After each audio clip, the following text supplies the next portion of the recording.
رباه عفوك إني للنور مدت يداي نزعت أسرار قلبي وجئت ألقي أساي رباه عفوك إني للنور مدت يداي ونتوكل عليه ونعوذ بالله من شرور أنفسنا ومن سيئات أعمالنا من يهده الله فلا مضل له ومن يضلله فلا هادي له ونشهد أن لا إله إلا الله وحده لا شريك له ونشهد أن سيدنا وسندنا وحبيبنا وشفيعنا ومولانا محمدا عبده ورسوله أما بعد فأعوذ بالله من الشيطان الرجيم بسم الله الرحمن الرحيم قال الله سبحانه وتعالى قد أفلح من تزكى وذكر اسم ربه فصلى بل تؤثرون الحياة الدنيا والآخرة خير وأبقى إن هذا لفي الصحف الأولى صحف إبراهيم وموسى وقال الله سبحانه وتعالى قد أفلح من زكاها وقد خاب من دساها صدق اللہ العظیم. درود شریف پڑھیے. اللہم صلی اللہ علیہ.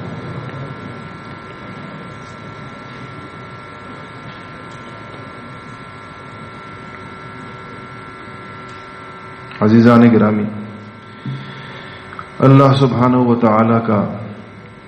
بڑا فضل اور اس کا احسان ہے کہ اس نے ایک دفعہ پھر ہمیں اس مرکز میں اپنے نام کے اوپر جمع ہونے کی توفیق عطا فرمائی ہے. بہت سے بزرگوں کا یہ خیال ہے کہ لفظ انسان نسیان سے مرکب ہے اور نسیان بھول جانے کو کہتے ہیں، اور ویسے بھی کہتے ہیں کہ انسان خطا و نسیان کا مرکب ہے. تو بھول جانے والے کو جس کی سرشت میں، اس کی عادت میں بھول جانا لکھ دیا گیا ہو تو اس کو تذکیر کی ضرورت پڑتی ہے. وَذَكِّرْ فَإِنَّ الذِّكْرَى تَنفَعُ الْمُؤْمِنِينَ. تذکیر ہوتی رہے، انسان تازہ ہوتا رہتا ہے، اثر نو اپنے مقصد کے اوپر کھڑا ہوتا رہتا ہے. ورنہ انسان ہر وقت شیطان کے حملوں کی زد پر ہوتا ہے، اپنے نفس کے حملوں کی زد پر ہوتا ہے، اور اس گولہ باری میں وہ مزمحل ہو جاتا ہے. روح کمزور ہو جاتی ہے، حوصلے پست ہو جاتے ہیں، انسان جذبات مردہ ہو جاتے ہیں، ٹھنڈے ہو جاتے ہیں. اس کو تازگی کی ضرورت پیش آتی ہے، اس کو دوبارہ سے ایک ایسی تذکیر کی، ایک ایسی اپنے ایمان کو ایک ایسے تازہ پانی کی ضرورت پیش آتی ہے جیسے درختوں کو پانی کی ضرورت پیش آتی ہے. آپ نے دیکھا ہے کہ جب کبھی درخت کو پانی بھی مل جائے، اوپر سے بارش ہو جائے اور اس کے پتوں کو بھی پانی مل جائے تو ان درختوں پر ایک خاص قسم کی رونق آ جاتی ہے. ان کی سبزی، ان کا جو سبزہ ہوتا ہے اس میں آنکھوں کی ایک عجیب تراوٹ کا سما آ جاتا ہے. انسانی روح بھی اسی سے مشابہ ہے. اس کو بار بار تذکیر کی ضرورت پیش آتی ہے، اس کو ماحول کی ضرورت پیش آتی ہے، اس کو زندہ قلوب کے قریب جانے کی ضرورت پیش آتی ہے تاکہ اپنے قلب کی مردگی کا یہ کوئی علاج کر سکے. اگر کسی کو اپنے دل میں ایک پژمردگی کا احساس ہو تو اس دل کو زندہ کرنے کے لیے کسی زندہ دل کے قریب جایا جاتا ہے. جیسے آج یہ باتیں لوگوں کے لیے سمجھنا حسی چیزوں کے ذریعے آسان ہو گئی ہیں. بالکل جیسے موبائلوں کی بیٹریاں ہوتی ہیں، ختم ہو جاتی ہیں تو بجلی کے قریب رکھی جائیں، بجلی پر رکھی جائیں تو چارج ہو جاتی ہیں، تو اثر نو بندہ تازہ دم ہو جاتا ہے. تو یہاں اللہ جل شانہ نے ہمیں جمع فرمایا ہے. ہمیں اس بات کی بڑی ضرورت ہے کہ آج چونکہ بالکل پہلا دن ہے اور اس مبارک اجتماع کا پہلا دن ہے، اور ہمارے پاس اس کے بعد کل کا دن، پرسوں کا دن، اس کے بعد انشاءاللہ اتوار کے دن دعا ہوگی. تو یہ بات بہت زیادہ اہم ہے کہ ہم یہ دن کس طرح گزاریں، یہاں ہماری آمد کا مقصد کیا ہے، اور اپنے اس مقصد سے ہم زیادہ سے زیادہ کیسے مستفید ہوں. عزیزان گرامی، ایک ہی قسم کے ماحول اور ایک ہی قسم کی فضا میں رہنے والے لوگوں میں بھی استفادہ کرنے والوں میں سے ہر ایک کی نوعیت مختلف ہوتی ہے، اور ہر دور میں ایسا ہوتا ہے. حضرات صحابہ رضوان اللہ تعالی علیہم اجمعین کے اندر جو تفضیل بیان کی جاتی ہے تو آپ دیکھیں تو وہاں پر بھی صحبت سب حضرات کو میسر تھی. فضیلت میں ایک درجے میں سارے برابر ہیں کہ شرف صحابیت میں برابر، لیکن اللہ جل شانہ نے کسی کو زیادہ اونچا کر دیا، کسی کو نبی کریم صلی اللہ علیہ وسلم کے بعد کا درجہ دے دیا.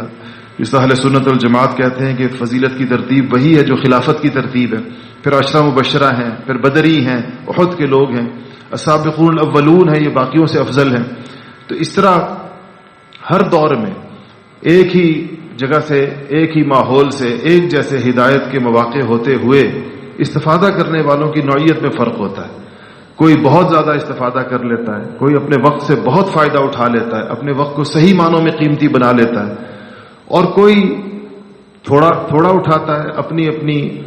ظرف کے بقدر، اپنی اپنی ہمت اور مجاہدے کے بقدر، اپنی نیتوں اور ارادے اور عزائم کی بلندی کے بقدر اللہ جل شانہ انسانوں کو عطا فرماتے ہیں. اللہ جل شانہ کے نزدیک تو اس کی ساری مخلوق، اللہ ان سب کو فائدہ پہنچانا چاہتے ہیں، لیکن اس نے اپنے فائدہ پہنچانے کے لیے جو سنتیں مقرر کی ہیں، اس کو جو جتنا زیادہ اختیار کرتا ہے تو اللہ جل شانہ اس کو اتنا زیادہ فائدہ پہنچاتے ہیں.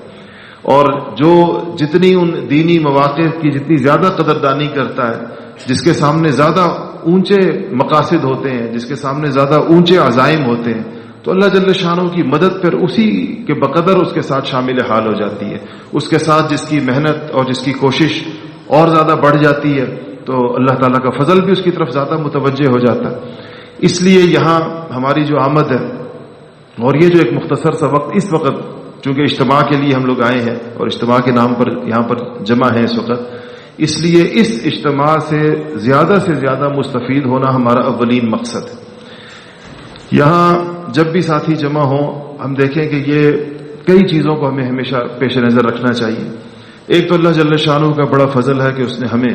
عبادت کے لیے ایک مرکز عطا فرمایا. دین کے شعبے مختلف ہیں، متعدد ہیں، اور ان سب کی ضرورت ان کے اس نوعیت کے اپنے اپنے مراکز ہوتی ہے. بعض مراکز قائم کرنا بڑا آسان ہوتا ہے کیونکہ اس میں زیادہ عمل دخل تعمیرات کا ہوتا ہے کہ تعمیر ہو جانے کے بعد اس پر کسی بھی نام کا بورڈ لگا دیا جائے تو وہ بھی مرکز کہلائے گا. لیکن عبادت کے مراکز، ایسے مراکز جہاں اصلاح ہوتی ہو، ایسے مراکز جہاں پر انسان آئے تو اس کی قلبی کیفیت پہ فرق پڑتا ہو، ایسی جگہ جہاں پر اس کو صحبت کے اثرات اس کے اوپر مرتب ہوتے ہوں، جہاں پر اس کو عبادت کی ایک ایسی فضا سے سابقہ پڑتا ہو کہ خود بخود اس کا دل آتے ہی عبادت کی طرف راغب ہو جائے اور اس کو ایسے لگے کہ جیسے اس نے اپنے پیچھے جو چھوڑ دیا ہے بس اس کی فکر بھی اس سے گئی اور اب آخرت کی فکر اس کے اوپر غالب ہے، اللہ جل شانہ کو راضی کرنے کی فکر اس پہ غالب ہے، اللہ تعالیٰ کی محبت اپنے دل میں بڑھانے کی فکر اس پہ غالب ہے،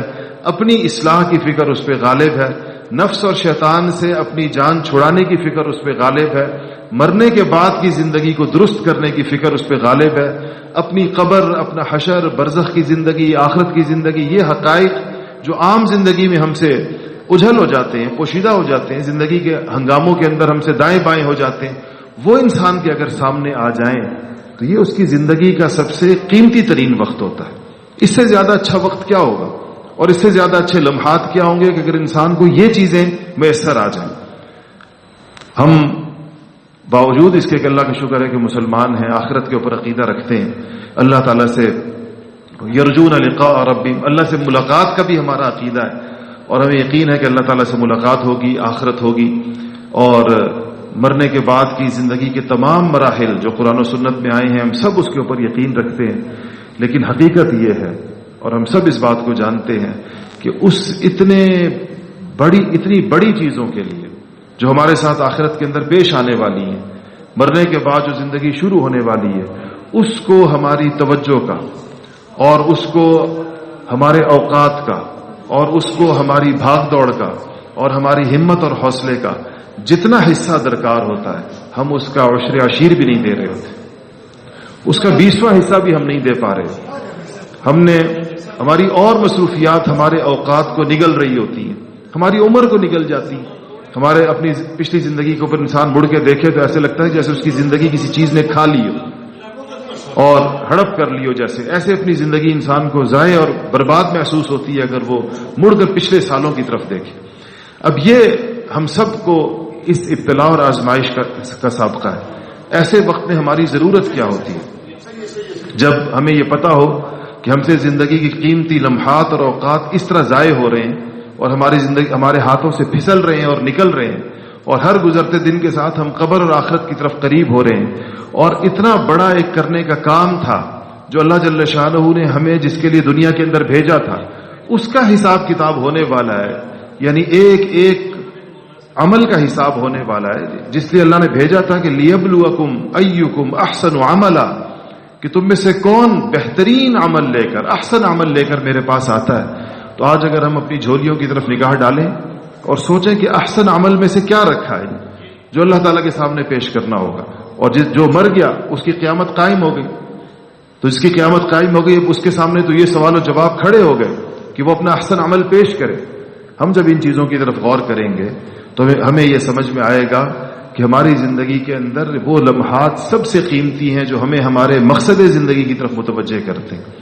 وہ لمحات ہماری زندگی کا خلاصہ ہیں، اور وہ لمحات ہماری زندگی کا عطر ہیں، جن لمحات میں ہمیں اس طرف توجہ کرنے کی، اس حوالے سے فکر مند ہونے کی، اس حوالے سے اللہ تعالیٰ کی طرف رجوع کرنے کی، اور اس حوالے سے وہ اعمال کرنے کی جن اعمال سے اللہ جل شانہ راضی ہوتے ہیں اور جو اللہ تعالیٰ کا مطالبہ ہے. یہ سب سے قیمتی بات ہے. اس سے بڑی بات اور کیا ہوگی؟ اس لیے اللہ جل شانہ نے ہمیں اس قیمتی بات کے لیے یہاں پر جمع کیا ہے. اب اگر یہاں آ کر بھی یہ ہماری غفلت کی نظر ہو جائے، جیسے پچھلی زندگی غفلت کی نظر ہے، جیسے اپنے مقام کے اوقات غفلت کی نظر ہے، تو آپ سوچیں کتنا بڑا خسارہ ہے اور کتنی اس موقع کی ناقدری ہے. اس طرح کہتے ہیں فَبِأَيِّ حَدِيثٍ بَعْدَهُ يُؤْمِنُونَ، اس کے بعد کس چیز کے اوپر، کون سی ایسی چیز ہوگی جو انسانوں کا دل دہلائے گی یا انسان کا دل ہلائے گی کہ اتنے اہم موقعوں پر بھی ہمارا دل اس طرف نہ متوجہ ہو پائے، اور ہم اپنے ساتھ وہ سارے دل و دماغ کے وہ سارے جھگڑے جس نے وہاں ہمیں اللہ سے غافل کر رکھا ہے وہ ہم یہاں پر بھی لے کر آئیں اپنے ساتھ، اور یہاں بھی اسی میں مشغول رہیں. ہمیں اتنی اپنے آپ کو مخاطب کر کے عرض کرتا ہوں یہ سب کہ ہمیں ضرور اتنا سمجھدار ہونا چاہیے کہ ہمیں یہ پتا ہو کہ ہمیں اللہ جل شانہ سے غافل کرنے والی چیزیں کون سی ہیں، وہ کون سی چیزیں ہیں، وہ کون سے خیالات ہیں، وہ کون سی مصروفیات ہیں، وہ کون سے مشاغل ہیں، وہ کون سی فکریں ہیں، وہ کون سے اندیشہ ہائے دور دراز ہیں، وہ کون سی تگ و دو اور بھاگ دوڑ ہے جس نے ہمیں اللہ سے غافل کر رکھا ہے، جس نے ہمیں اعمال سے غافل کر رکھا ہے، جس نے ہمیں عبادات سے غافل کر رکھا ہے، جس نے ہمارے دل کی نرمی لے لی ہے، دل کی رقت لے لی ہے، اور اللہ جل شانہ کے سامنے مناجات کی لذت سے محروم کر دیا. ہم جب سوچیں گے ان چیزوں کو تو یہاں اس جگہ آنے کا مقصد اس کو پس پشت ڈال کر آنا ہے. اگر اس کو ہم پس پشت ڈال کر یہاں کچھ وقت گزاریں اور ویسے گزاریں جیسے ہمارے بڑے ہم سے چاہتے ہیں تو کتنی اللہ جل شانہ سے اس بات کی امید ہوتی ہے اور کتنی توقع ہوتی ہے کہ ہمیں ہمارا مقصود اللہ پاک عطا فرما دیں گے. اللہ جل شانہ ہمیں ہماری جھولیاں اپنی خیروں سے اور برکتوں سے اور اپنی رضا سے اور اپنے آپ کو راضی کرنے والے اعمال کی عادت دے کر اللہ جل شانہ اگر ہمیں واپس بھیجیں تو یہ ہمارا جانا جو ہے یہ بہت بڑی کامیابی کی واپسی، یہ اپنے مقصد کے حصول کی واپسی ہے. اور اگر ہم اس کو یہ سمجھ کر کے جیسے دنیا میں بہت سی جگہوں پر لوگ جمع ہوتے ہیں، فسق و فجور کے اڈوں پر بھی لوگ لاکھوں کی تعداد میں جمع ہو جاتے ہیں، اور رسم و رواج کے نام پر بھی لوگ بہت زیادہ جمع ہو جاتے ہیں. آپ کو تو پتہ ہے کہ دنیا بھر کے اندر لوگوں کے جمع ہونے کے 20 عنوان ہیں، 20 نام ہیں، اس سے لوگ جمع ہوتے ہیں. ہم اس کو بھی اگر ایک ایسا روایتی اور رسمی موقع سمجھ لیں کہ بس یہ ایک رسم ہے، ہم نے اس کو ادا کر لیا، تو ہم پھر فائدہ اٹھا کر جانے والوں میں شمار نہیں ہوں گے. ان لوگوں میں ہمارا شمار نہیں ہوگا جنہوں نے اس کا پورا فائدہ اٹھایا. اس لیے یہاں جب ہم آئیں تو ایک پہلی چیز جو شاید ماحول کی سب سے بڑی ضرورت ہے کہ اپنی یکسوئی کو خراب کرنے والی اور اللہ تعالی سے توجہ ہٹانے والی اور عبادت میں دل لگانے سے روکنے والی جو چیزیں ان سے ہم کم از کم ان 4 دنوں کے لیے بالکل مجتنب ہو جائیں. اگر آپ اپنی ضرورت کے لیے موبائل اپنے ساتھ لائے ہیں تو اس کو بند کر دیں 3-4 دن کے لیے، کسی ایک وقت میں کھول کے گھر والوں کو اطلاع کر دیں اور اس کو بند کر دیں. اب دیکھیں اس فضا کے اندر جہاں سارا وقت اللہ ہو رہی ہو، اس میں اگر ہمارے موبائلوں سے موسیقی کی گھنٹیاں بھی یہاں بجتی رہیں، کیونکہ ہزارہا لوگ ہیں، ان میں اگر سینکڑوں کے بھی بجتے رہیں تو سارا وقت ٹنگ ٹنگ ہوتی رہے گی موسیقی کی آوازیں، اور یہ مسجد ہے ساری کی ساری. بہت سے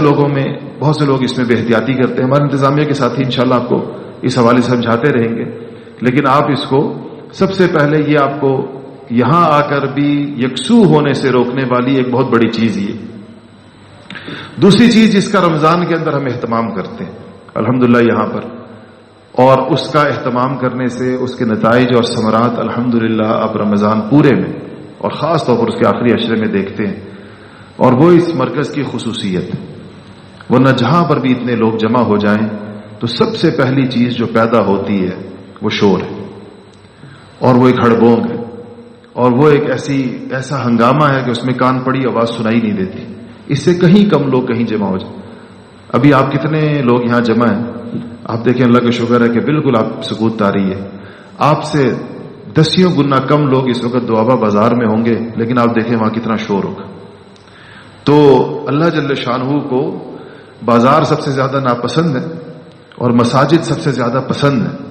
احب البلاد اور ابغض البلاد احادیث میں آیا ہے. علماء نے اس کی توجیحات میں بہت سی چیزیں لکھی ہیں. اس کے اندر ایک اس بات کو بھی لکھا ہے کہ بازاروں کا شور و غوغا،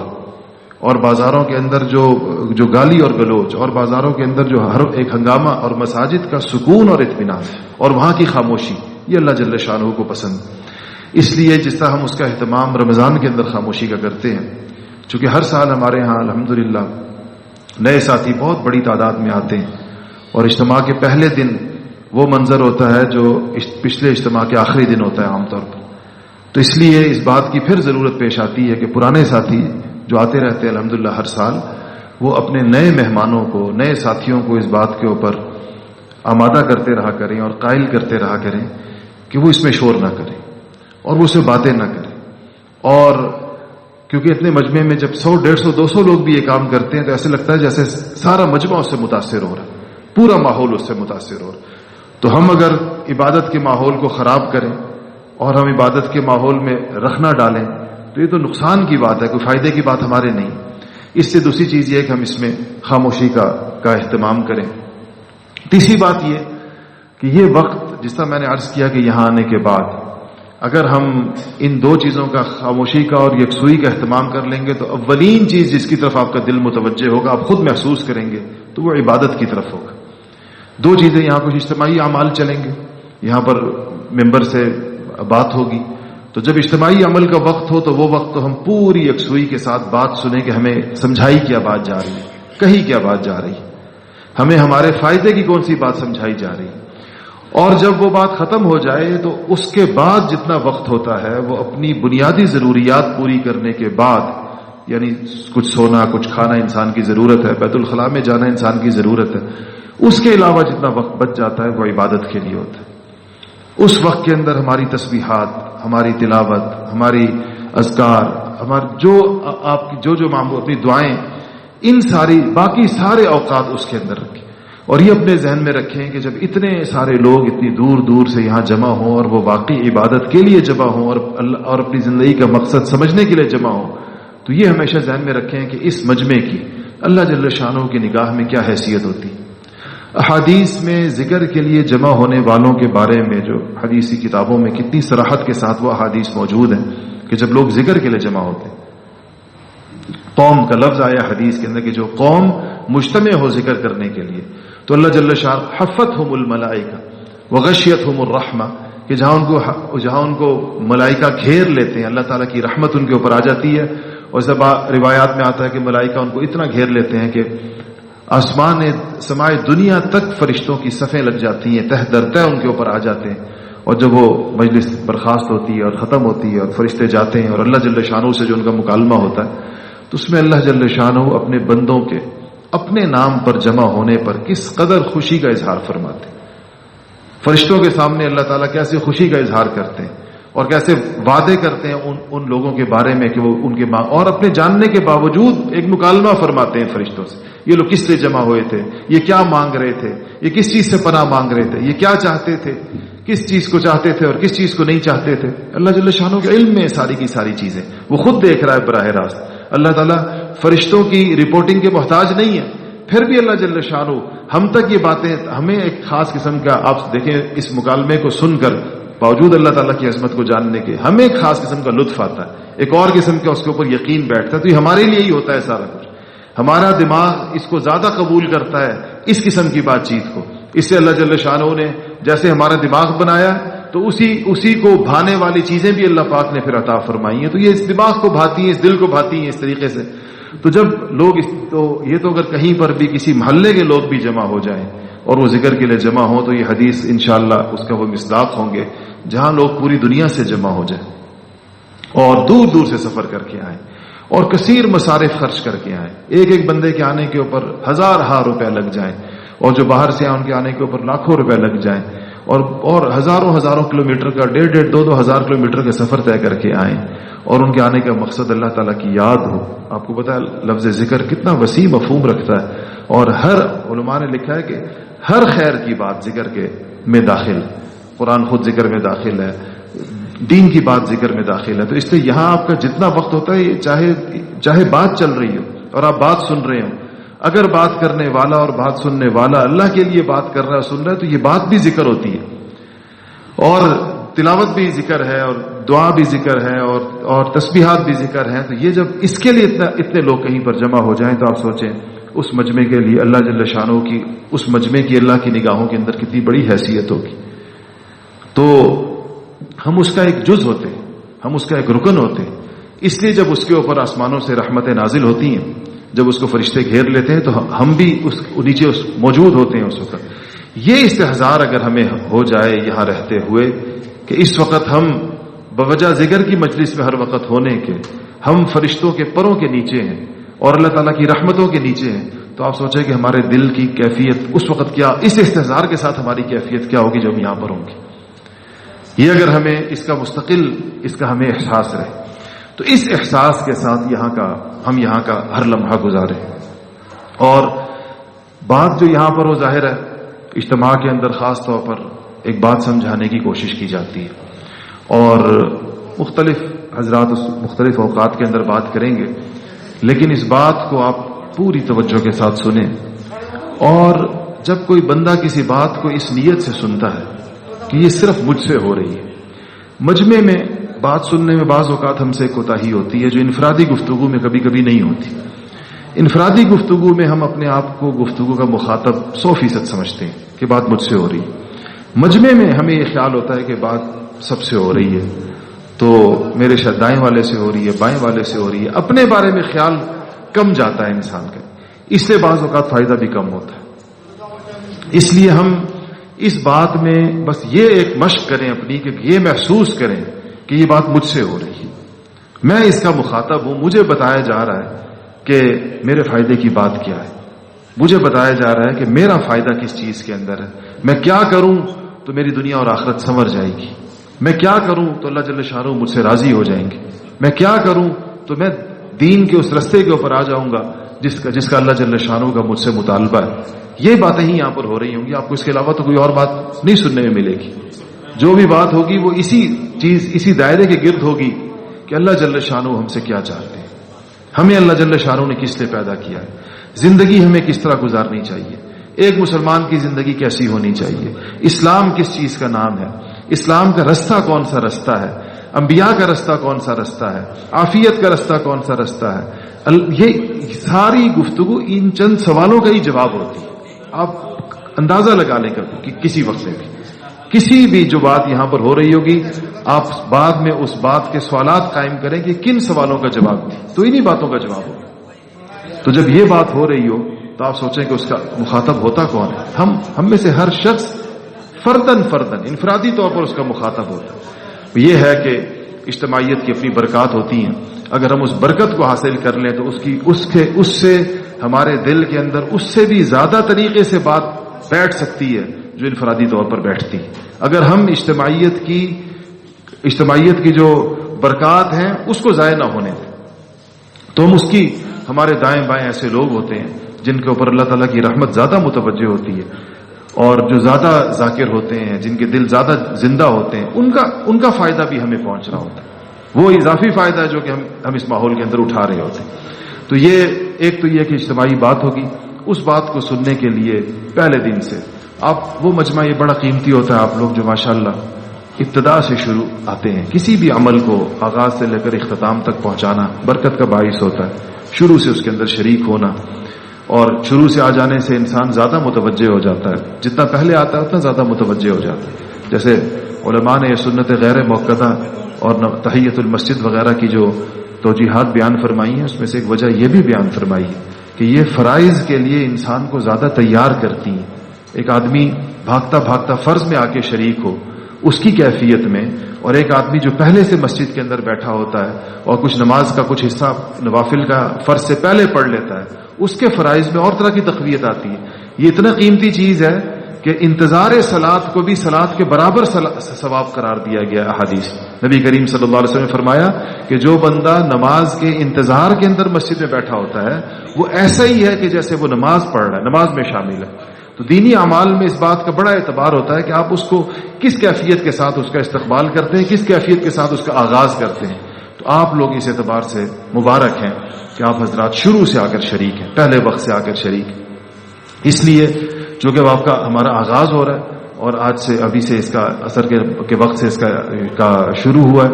اس لیے اب اگلے 2-3 دن ہمارے پاس پورے موجود ہیں پورے استفادے کے لیے۔ اس لیے اس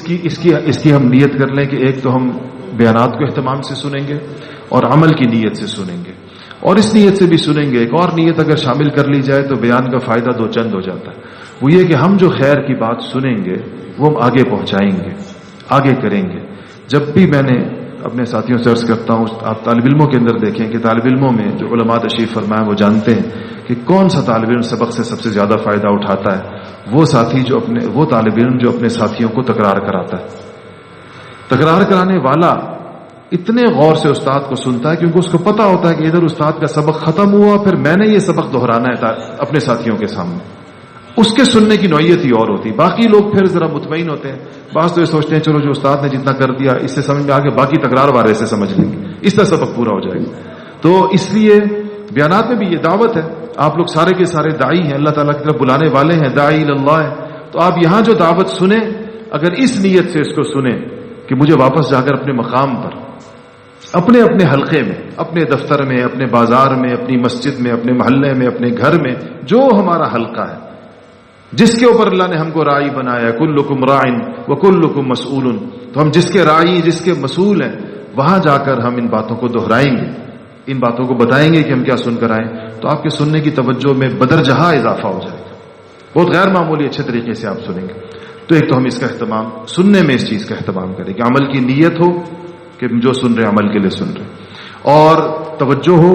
اور اس کے بعد دعوت کے طور پر اس پیغام کو جا کر جہاں جہاں ہم جائیں وہاں پر یہاں جو کچھ سنیں اس کی تلخیص اور اس کا خلاصہ ہم لوگوں سے بیان کریں۔ دوسرا یہ کہ انفرادی یہ اجتماعی اوقات کی بات ہو گئی، انفرادی اوقات کے بارے میں یہ عرض ہے کہ اس میں اپنی ضروریات سے فارغ ہونے کے بعد جتنا بھی ہمیں وقت ملے ہم عبادت کے اندر مشغول رہیں، تلاوت میں، ذکر میں، دعا میں۔ یہ ہماری تسبیحات، تلاوت، ذکر اور دعا، یہ ہمارا اوڑھنا بچھونا ہو، یہاں یہ سارا مجمع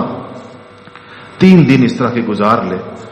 اور اس میں پھر اللہ تعالیٰ کے ساتھ ہو، پھر وہ دعا کے لیے ہاتھ اٹھائے، اللہ تعالیٰ سے مانگے۔ جس نے 3 دن پورے اس طریقے کے ساتھ گزارے ہوں تو آپ سوچیں کہ پھر اس کی دعا کو اللہ جل شانہ کیوں رد فرمائیں گے، جو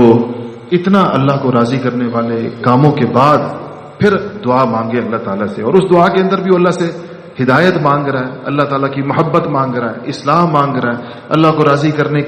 کے طریقے مانگ رہا ہے، اور اللہ تعالیٰ سے اپنے لیے آگے اپنی راہیں سیدھی کرنے کی دعا مانگ رہا ہے، اور اپنی دنیا کو ٹھیک کرنے کی دعا مانگ رہا ہے کہ وہ بھی اللہ تعالیٰ کی مرضیات کے تابع ہو۔ تو ایسی دعائیں اللہ جل شانہ کیوں ایسے لوگوں کی رد فرمائیں گے جو اتنے وقت سے اللہ تعالیٰ کو راضی کرنے کی کوشش کے اندر لگے ہیں۔ تو یہ اس کا یہاں پر انشاءاللہ مقصد ہے۔ اللہ جل شانہ مجھے بھی اس پر عمل کی توفیق نصیب فرمائے، آپ کو بھی عمل کی توفیق نصیب فرمائے، اور یہاں ہمارا ایک ایک لمحہ اللہ کرے کہ ایسا گزرے کہ وہ آخرت کے اندر میزان کے ترازو کے اندر ہزاروں لاکھوں نیکیوں والا ہمارا لمحہ ہو، ایک ایک لمحہ یہاں پر گزرے۔ وآخر دعوانا الحمدللہ۔